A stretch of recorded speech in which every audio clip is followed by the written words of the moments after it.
Well, the astronomer Robert Jastrow described it like the explosion of a cosmic hydrogen bomb. Not the explosion of a cosmic hydrogen bomb, but like the explosion of a cosmic hydrogen bomb. Yeah, so there you're stuck with the analogy of the biggest explosion you know, using that to describe something that's even bigger, which is hard to do, right? I mean, not to get morbid on you, but I was 4 blocks from the collapse of the World Trade Center towers. I live downtown, and I was trying to describe to others the sound of the collapse of a 107-story building. And it is not like anything else. So I can say, well, imagine 2 trains colliding, but how many of us even have heard or seen that?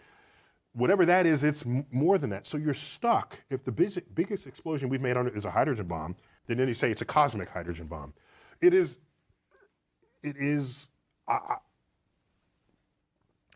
I think saying it's a cosmic hydrogen bomb cheapens the event. Yeah, it's way I understand. bigger. Yeah. An incredible flash of energy and light, though. And matter and, yeah, all of this, all of the above. Do you give people who make this case that that was the beginning and that there had to be something that provoked the beginning, do you give them an A at least for trying to reconcile faith and reason? I don't think they're reconcilable. What do you mean? Well, so let me say that differently. All efforts that have been invested by brilliant people of the past have failed at that exercise. They just fail. And so the track record is so poor that going forward I have essentially zero confidence, near zero confidence that there will be fruitful things to emerge from the effort to reconcile them.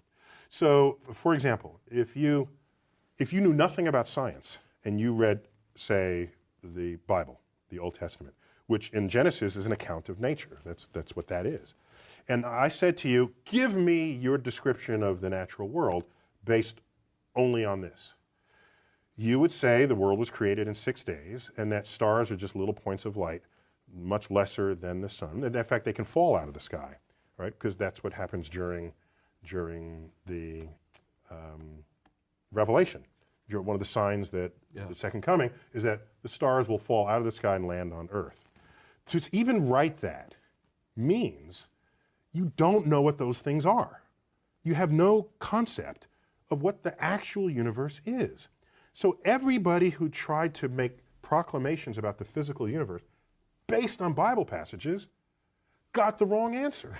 So what happened was when science discovers things and you want to stay religious or you want to continue to believe that the Bible is unerring, what you would do is you would say, well, let me go back to the Bible and reinterpret it. Then you'd say things like, oh, they didn't really mean that literally, they meant that figuratively.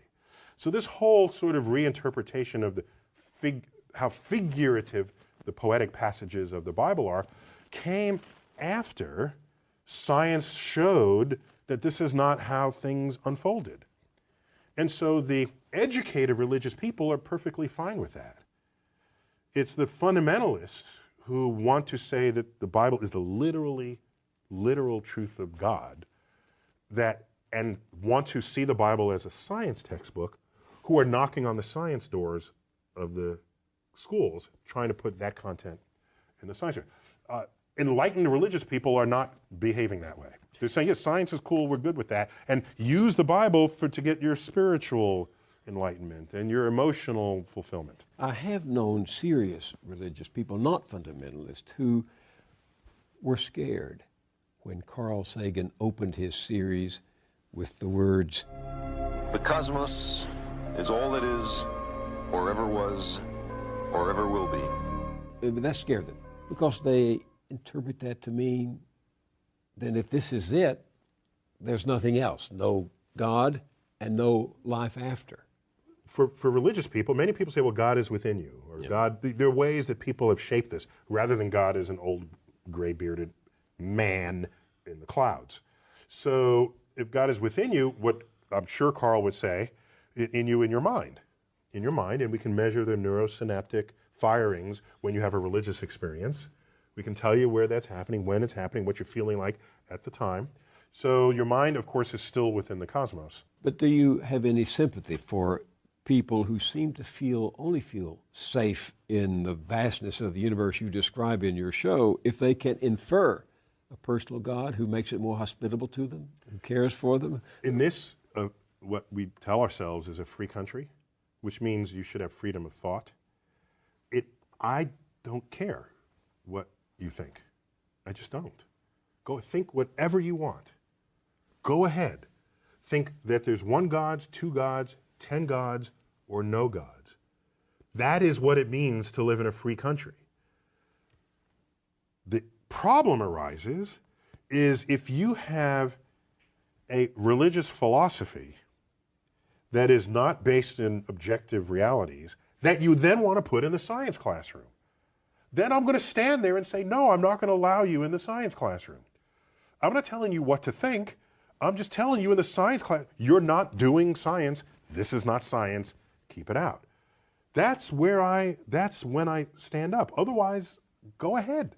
I'm not telling you how to think. I think you must realize that some people are going to go to your show at the planetarium and they're going to say, aha, those scientists have discovered God, because God, dark matter, is what holds this universe together. So is that a question? It's a statement. You know they're going to say that. So the history of discovery, particularly cosmic discovery, but discovery in general, scientific discovery, is one where at any given moment there's a frontier. And there tends to be an urge for people, especially religious people, to assert that across that boundary into the unknown lies the handiwork of God. This shows up a lot. Newton even said it. He had his laws of gravity and motion, and he was explaining the moon and the planet. He was there. He doesn't mention God for any of that. And then he gets to the limits of what his equations can calculate. So can't quite figure this out. Maybe God steps in and makes it right every now and then. That's where he invoked God. And Ptolemy, he bet on the wrong horse, but he was a brilliant guy. He formulated the geocentric universe with Earth in the middle. This is where we got epicycles and the machinations of the heavens. There was still a mystery to him. He looked up and uttered the following words. When I trace at my pleasure the windings to and fro of the heavenly bodies. These are the planets going through retrograde and back. The mysteries of the earth. When I trace at my pleasure the windings to and fro of the heavenly bodies, I no longer touch earth with my feet. I stand in the presence of Zeus himself and take my fill of ambrosia. What he did was he didn't invoke Zeus to account for the rock that he's standing on or the air he's breathing. It was this point of mystery, and in gets invoked God. This, over time, has been described by philosophers as the God of the gaps. Mm-hmm. If that's where you're going to put your God in this world, then God is an ever-receding pocket of scientific ignorance. If that's how you're going to invoke God. If God is the mystery of the universe. These mysteries, we're tackling these mysteries one by one. If you're going to stay religious at the end of the conversation, God has to be more to you than just where science has yet to tread.